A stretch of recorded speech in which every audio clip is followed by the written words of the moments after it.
Want to know why Ngani Laumape doesn't score 4 tries every week? It's because the Hurricanes don't always play the Blues.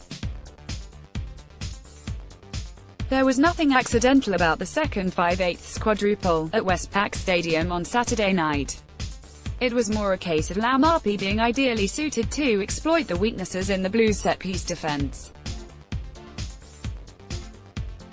He knew that the behavior of the 10, 12 and 13, Stephen Perofeta, Rico Ione and Michael Collins, were such that, if we set up a structure, one of them would bite and that would leave an option for us somewhere else, Hurricanes coach Chris Boyd said after the team's 42-24 win.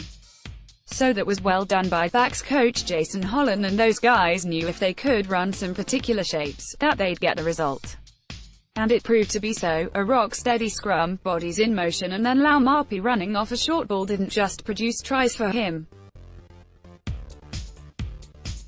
The rampant Laumape was able to lay on another for wing Julian Sabia as well. Just as the Hurricanes had expected.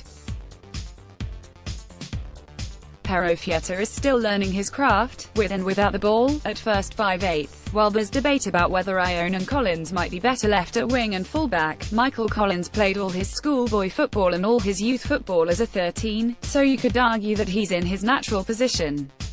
If you ask me, I'm not sure what Michael's best position is, said Boyd, and it would be fair to say Ione is a very good winger, but he's played a lot of his football at centre as well. Not a lot at 12, but we weren't overly unhappy when we saw his name in the team sheet at 12, a bit like Maa Nonu before him. Laumape appears to have his critics.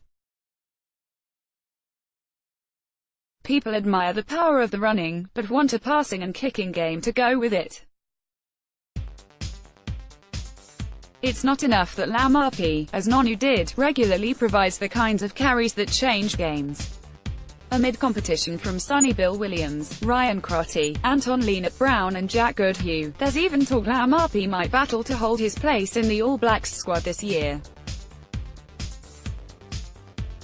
Never mind the things he does that others can't. If you go all the way back with Ngani, he came in for the third test against the British and Irish Lions last year, when there were injuries and him and Jordie Barrett both got drafted in, and I thought both of them were near the best 2 players. Boyd said, it depends what the All Blacks want as a combination in their 12 to 13 and the person who covers the bench.